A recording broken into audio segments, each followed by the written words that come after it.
Bien, señores, continuamos. Nos acompaña el doctor Eduardo Núñez, abogado.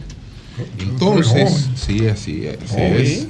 Estoy muy preparado. Nos preguntábamos qué consecuencia pudiera tener lo que ocurrió en Brasil hace algunas semanas, cuando un magistrado de la Corte Suprema brasileña anuló todas las pruebas obtenidas mediante acuerdo de colaboración con la constructora Odebrecht. Entonces, como esos acuerdos también fueron la base de procesos que se llevaron a cabo en Brasil y en otros países, sería importante pues conocer cuál sería el alcance de esa decisión, y si esta es una decisión firme, porque estamos hablando de un juez, no de un pleno, ¿no? Si esto todavía tiene que pasar por el pleno de la Suprema en Brasil. Buenos días, Eduardo, adelante. Muy buenos días a todos. Muchísimas gracias por la invitación. Mira, en cuanto a la primera pregunta, el juez Díaz Toffoli, aunque pudiese parecer algo rimbombante o grande, realmente hizo cuestiones muy básicas. ¿Qué fue lo que él consideró? Durante la instrucción del proceso, al presidente Lula da Silva, al presidente Lula da Silva, sí, se omitieron reglas procesales mínimas, como por ejemplo, ¿cuáles? Desde la investigación hasta que se desarrolla el curso de cualquier proceso, ambas partes, y esto es el Ministerio Público y la parte acusada, deben de tener el mismo acceso a las pruebas, porque si no tienen el mismo acceso a las pruebas, hay una que lo pierde. ¿Cuál es? La defensa. Claro. ¿Qué dijo el juez en primera instancia? Aquí hay pruebas que a la defensa no se le presentó a pesar de haber sido requeridas. Primer punto. Segundo punto, y es que tal vez, y esto es algo que solamente podemos repetir porque no lo podemos apreciar así de esa forma, porque no tenemos esa inmediación con ese proceso, el juez utiliza una palabra o un término, perdón, tal vez muy duro, pero dice que muchas de esas pruebas fueron recabadas mediante torturas psicológicas a personas inocentes, queriendo decir el qué. Y ahí es que él argumenta lo siguiente, es que mira, independientemente de la investigación que se hizo sobre los hechos, estas sanciones que existen aquí en cuanto a este proceso, se trata de un proyecto de poder, de un proyecto político bajo el lema de combatir la corrupción, en el cual se ha violado el derecho de defensa en forma amplia del presidente Lula Ignacio da Silva. ¿Eso dijo el juez? Eso dijo el juez. Así mismo. Lo puedo leer en español. Sí. O sea, lo dijo tal cual. Correcto. En adición a eso, el juez todo se hizo como una forma política para desacreditar a Lula y al PT y ellos quedarse con el poder. Así es. O sea, y lo dice con independencia porque hay algo. El juez no viene a valorar, y es algo que a nosotros nos falta, el juez no viene a valorar si estos hechos ocurrieron o no. ¿Qué viene a valorar el juez? Él dice... La prueba. Exactamente. Aquí hay hechos que definitivamente Lula Ignacio da Silva no pudo cometer. ¿Por qué? Porque este testigo dice que fue bajo tortura psicológica.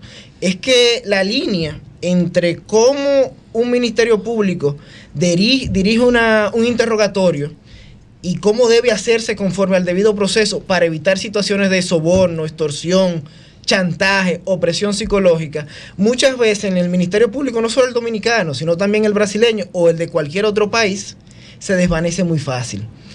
En adición a eso, el juez también consideró que toda la cooperación internacional, y esto nos afecta a nosotros, todas las pruebas para cooperación internacional o de cooperación internacional, él las anuló. ¿Por qué? Por algo muy sencillo, y es que desde la etapa de investigación, si hay una parte que dice, van a interrogar a Juan, y esa parte, probablemente el imputado dice, yo quiero participar en el interrogatorio para que esa prueba, es decir, ese interrogatorio, tenga un contradictorio y además se haga con cierta transparencia de que el Ministerio Público lo interrogó en fase preparatoria, pero también lo hizo la defensa, como sucede por ejemplo en Estados Unidos. Eso no se hizo. Y es algo que el juez rescata. ¿Y el acuerdo que se hizo con Odebrecht, que se firmó y que se pagó? ¿Lo anuló él? Sí, claro. O sea, el acuerdo que hizo el Estado... Todas las pruebas obtenidas mediante la principal anulación que hizo el juez fueron las colaboraciones premiadas y los acuerdos de lenidad. Eso está tal cual en la sentencia. O sea, no hay ninguna valoración mía. Entonces, Eduardo, ¿cuál sería el alcance de eso? ¿Qué implica? Para nosotros, ¿qué implica? ¿Qué implica para los nosotros y cualquier país donde... Anularon eso. Donde se usaran supuestamente esas pruebas como base para procesos? Mira, la consecuencia jurídica básica es la nulidad del proceso. O sea, ningún proceso se puede fundamentar en una prueba ilícita. Si el Ministerio Público Dominicano tomó como punto de partida los acuerdos de lenidad de Brasil y las colaboraciones premiadas y lo introdujeron aquí, y aquí viene lo interesante, y es que Ángel Rondón, por poner un ejemplo, desde la etapa preparatoria, curiosamente, ha hecho lo mismo que el presidente Lula da Silva, diciendo, entréguenme las pruebas, entréguenme las pruebas. Lo hizo antes de la audiencia preliminar, lo hizo antes de la acusación, lo hizo inclusive en juicio, y todavía eso no se ha materializado. O sea, que el juicio de Odebrecht, todo lo que pasó, si esa prueba fuera anulada, ¿puede ser anulado completo? Sí, por supuesto. Pero ¿se cayó la marcha verde? ¿En qué instancia? No, espérate, vámonos por partes. Sí, porque ya esto tiene... Ya esto tiene, digamos, condena en primer grado, sí, y tiene también condena en apelación. ¿Qué pasa ahora y cuál sería la instancia donde se vería esta nueva situación ahora? Mire, esta nueva situación en cuanto a las nulidades de pruebas que se producen en Brasil se producirían en la Suprema Corte de Justicia para el caso del señor Ángel Rondón. Pero ¿qué pasa? Nosotros la defensa de Ángel Rondón, y naturalmente yo soy parte de esa defensa, debo de decirlo, pero lo que voy a decir es totalmente objetivo. El caso del presidente Lula da Silva no solamente nos sirve, para decir en Brasil se anuló y aquí hay muchas cosas que dependieron de Brasil, esto habría que anularlo, sino también como un caso de comparación o ejemplo, porque la situación procesal de Ángel Rondón es idéntica en cuanto a derecho de defensa a la del presidente Lula da Silva. ¿Por qué? Porque como defensa, en aquel entonces al Ministerio Público se le pidió: por favor, revélame todas las pruebas. Por favor, revélame todas las pruebas. ¿Qué pasa? El Ministerio Público no lo hizo. O sea, ¿a Ángel no le dieron todas las pruebas? No, claro que no. Por supuesto. Y eso lo ha recatado durante todo el proceso señalándolo. ¿Qué pasa? Llega la acusación. Y si yo no estoy en las mismas condiciones que el Ministerio Público a nivel de prueba, ya mi derecho de defensa, el ejercicio del derecho de defensa, se va a ver mermado. Y es como un tema matemático. Si se necesitan 1000 piezas para el rompecabezas y a mí solamente me dan 500 y a usted le dan 1000, o sea, le dan todas, ya yo voy en desventaja. Eso es, en una analogía muy simple, lo que ha sucedido en ese caso. Además, en el caso de Ángel Rondón, todavía se encuentran presentes aquellas denuncias que él venía haciendo desde el principio, que son también cuestiones procesales. En derecho tiene que haber una relación entre de lo que a mí se me acusa y por lo que la condena y por lo que la sentencia me condena. ¿De qué se acusó a Ángel Rondón? De supuestamente sobornar, en concreto, en específico, a Andrés Bautista, a Víctor Díaz Rúa, a Tommy Galán, a José Roberto Enrique, entre otros, para no mencionar todos los nombres. Al final del día, ¿qué pasó con todas esas personas supuestamente sobornadas? Que ninguna fue condenada por soborno.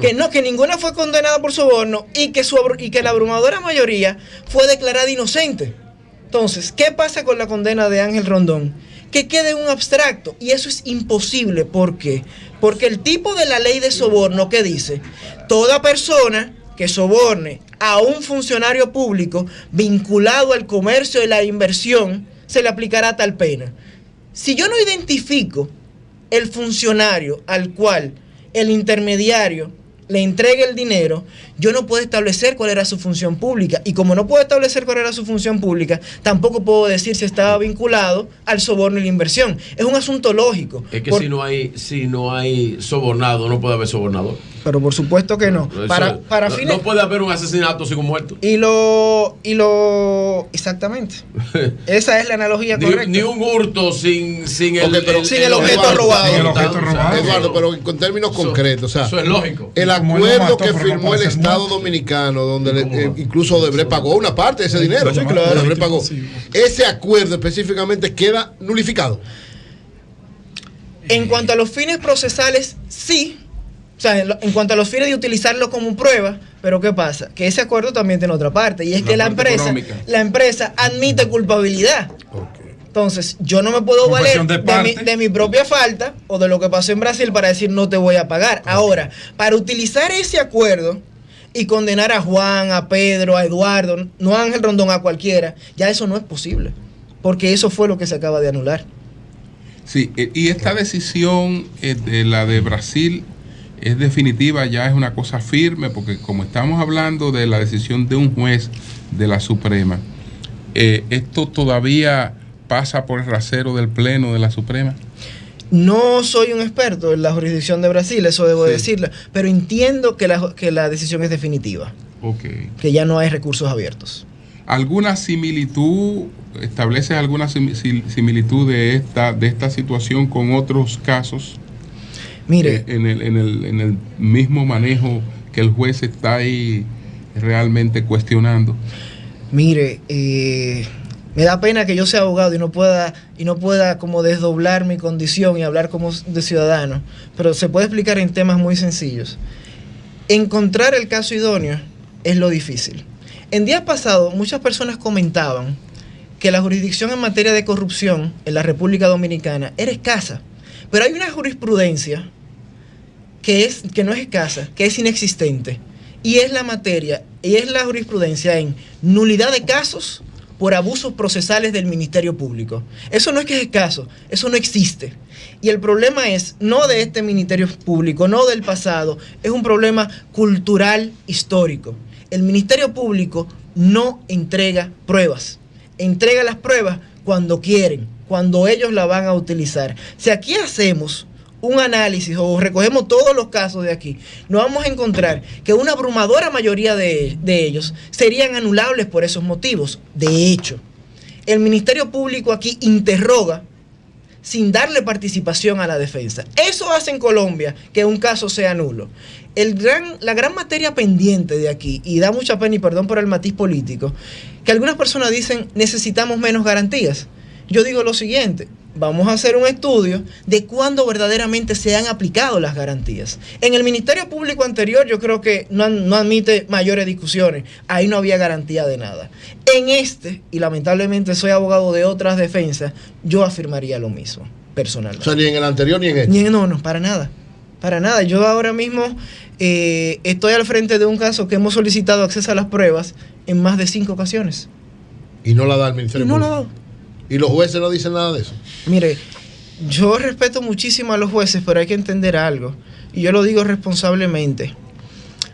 Esta es una sociedad que muchas veces no cree en el derecho. Y yo no le puedo pedir a un juez, ahora como lo veo con la cierta madurez profesional que tengo, que se sacrifique por el derecho. La mayoría de los jueces son inteligentes y conocen el derecho, pero tienen miedo. ¿Tienen miedo de qué? De que si dan una decisión que se ajuste al Estado de Derecho, pero que no obedezca al sentir populista, lo puedan trasladar, la prensa lo acabe, el Ministerio Público le abra un expediente. En la calle quien lo vea. Y claro, yo no le puedo pedir a un ser humano que sepa que normalmente viene de un estrato social humilde, cuando no de clase media, que sacrifique toda su carrera, su reputación, que el Ministerio Público le caiga arriba, que la prensa le caiga arriba, porque cree en el Estado de Derecho. Porque aquí hay algo. Muchos de nosotros entendemos que la injusticia contra el enemigo o contra el oponente político no existe. Y en esos grandes casos de corrupción, el día que se saque en términos fríos cuáles son las violaciones, es donde más violaciones ocurren. Wow. Y eso yo lo digo responsablemente y en cualquier ocasión, no lo voy a hacer ahora naturalmente, puedo citar casos puntuales uno por uno, con la prueba. Doctor, me voy a salir un poco del tema Odebrecht y me voy a ir a un tema que tiene una vinculación político-electoral y la judicialización. Ayer en Guatemala ocurrió algo como que nunca se había visto en el escenario político internacional, y fue que allanaron el Tribunal Supremo Electoral. Sí. Con mira supuestamente a buscar pruebas. La Cámara de Cuentas. Aquí se allanó la Cámara de Cuentas. Pero la Cámara de Cuentas. Sí. Exacto, pero se supone que la Cámara de Cuentas no es un órgano de políticos. Sí. Se supone. Entonces se allanó con mira para el tema de unas impugnaciones que se han realizado con relación al proceso electoral de la escogencia a la presidencia de la República del señor Arévalo en las elecciones pasadas. ¿Qué interpretación jurídica podría darle a usted para nosotros ilustrar a nuestros oyentes? Mire, micrófono, sí. en ambos casos, tanto el de la Cámara de Cuentas como el Tribunal Supremo de Guatemala, por el tema de las elecciones del pasado 20 de agosto, esta es una opinión muy particular, pero yo digo que ambas fueron un abuso. Por ejemplo, y parto del ejemplo dominicano, aquí se allanó la Cámara de Cuentas, que no es cualquier cosa. No. Y ninguno de ustedes conoce el proceso de la Cámara de Cuentas. Guatemala es un país en tanto a nivel de Ministerio Público Jurisdiccional parecido a la República Dominicana, y es que las acciones del Ministerio Público y de los fiscales aún no tienen consecuencias. Eso que pasó en el Tribunal Supremo simplemente puede pasar por un abuso de poder. O sea, esa es mi opinión. Naturalmente, debo decir, no conozco el derecho de Guatemala, pero sí sé, por una deducción muy simple, de que se trata de un abuso de poder. ¿Por qué? ¿Cuándo se ha visto que en Estados Unidos, por ejemplo, por una decisión o por una sospecha, que es lo que hay, una sospecha, se allane un tribunal? O sea, un Estado de Derecho no puede, bajo sospechas, rumores, especulaciones, conjeturas, decir, bueno, sí, vamos a pedir una autorización a ver qué tiene un Tribunal Supremo. Eso no es normal. O sea, sí, la medida tiene que ser útil. Para un juez otorgar ese tipo de medidas, tienen que haber pruebas concretas. Otra cosa que ha ocurrido aquí, la Procuraduría allanando la Procuraduría. La propia Procuraduría allanándose a sí misma. Sí. Bueno, gracias. Escúchame, Julio. Eduardo, Sergio Moro, en Brasil, en un momento fue el non plus ultra de todas las cosas. Sin embargo, por todo esto que ha pasado, incluso si se tomaron declaraciones con tortura y con todo eso, peor todavía, ¿podría él ser sometido a la justicia, Sergio Moro, por estas cosas? No simplemente podría ser sometido a la justicia. De hecho, el recurso, la acción del presidente Lula Ignacio da Silva va dirigido contra el Ministerio Público y el tribunal que presidía Sergio Moro. O sea, que lo van a someter. Y de hecho lo mencionan en la sentencia. Dicen textualmente que él llevó el caso encubriendo, hackeando conversaciones que nunca aportó, pero lo más importante que dice es el tema político, de que él, después de que hizo eso, aceptó un cargo como ministro en un gobierno opuesto al de Lula da Silva. Bueno, pues muchas gracias al doctor Eduardo Núñez. Gracias, Eduardo. Cambio y fuera.